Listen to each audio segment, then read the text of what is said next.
What's in the box? Whatever it is, must be pretty important because I have traveled with it. Move it from apartment to apartment to apartment. Sound familiar? Did you know we Americans have about 3 times the amount of space we did 50 years ago? So you'd think with all this extra space we have plenty of room for all our stuff, right? No. We have new industry in town, a $22 billion 2.2 square feet industry that of personal storage. So we've got triple the space, but we've got such good shoppers that we need even more space.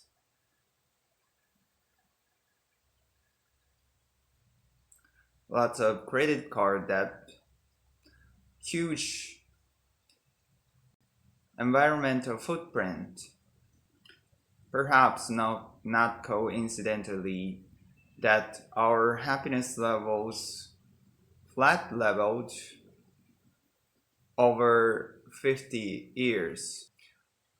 I'm here to suggest that less might actually equal more.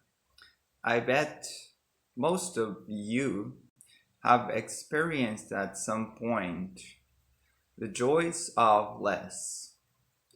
College, in your dorm, traveling, in a hotel room, camping, rig up basically nothing, maybe a boat, whatever it was for you, that among all others, this gave me a little more freedom, a little more time. So I'm gonna suggest you that less space and less stuff are going to equal smaller footprint.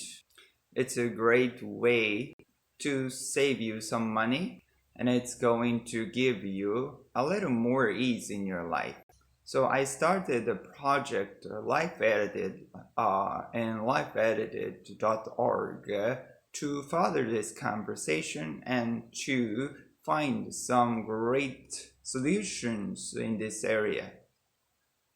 First up, crowdsourcing my 420 square feet apartment in Manhattan with partners Matopo and Jabado.com. I needed it all. Home office, sit-down dinner for 10, room for guests, and all my kite surfing gear. With over 300 entries from around the world, I got it. My own little jewel box. Buying a space that was 420 feet instead of 600, immediately I'm saving 200 grams. Small space is going to make small housewares save some more money there, but also smaller footprint. And because it's really designed around an edited set of my possessions and my favorite stuff, it's really designed for me. I'm really excited to be there. So how do we live little? 3 main approaches. First of all, cut. You have to edit ruthlessly. You've got to cut You've got to clear accessories of our lives. This shirt that I hadn't worn in years, maybe it's time for me to let it go. We've got to clear the extraneous out of our lives, but we also have got to learn to stem the inflow. We've got to think before we buy. Ask yourselves, is this really going to make me happier, truly?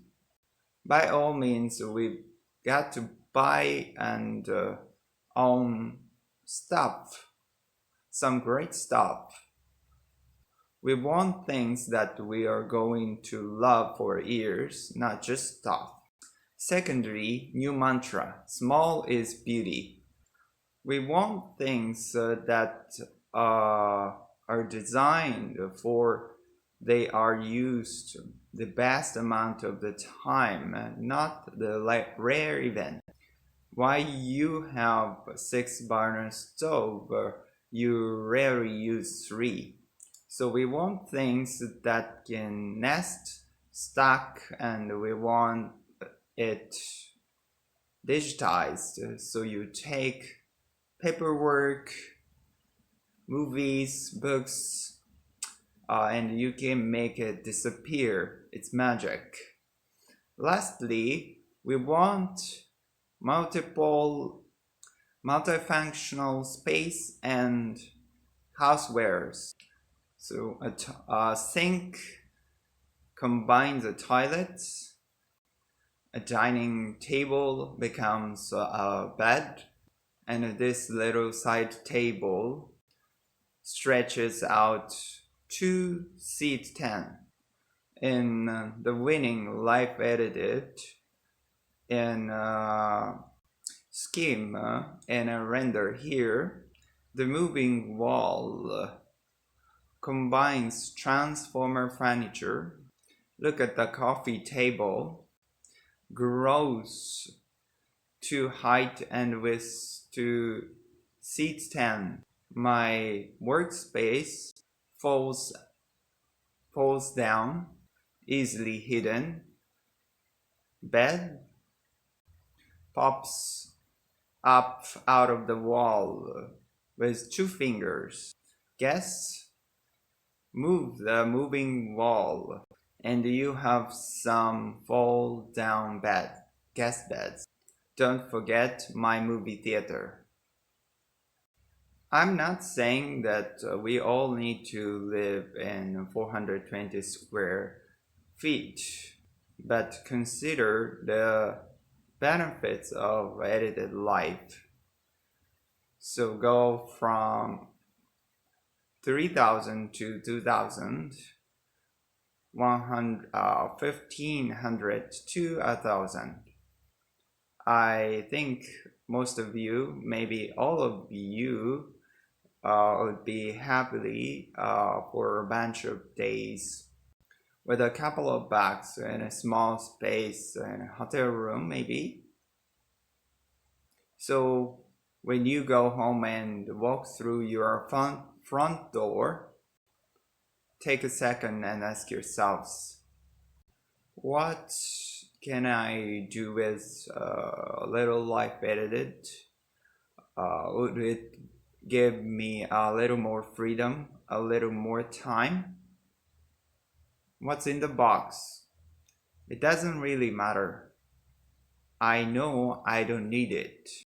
So what's in yours?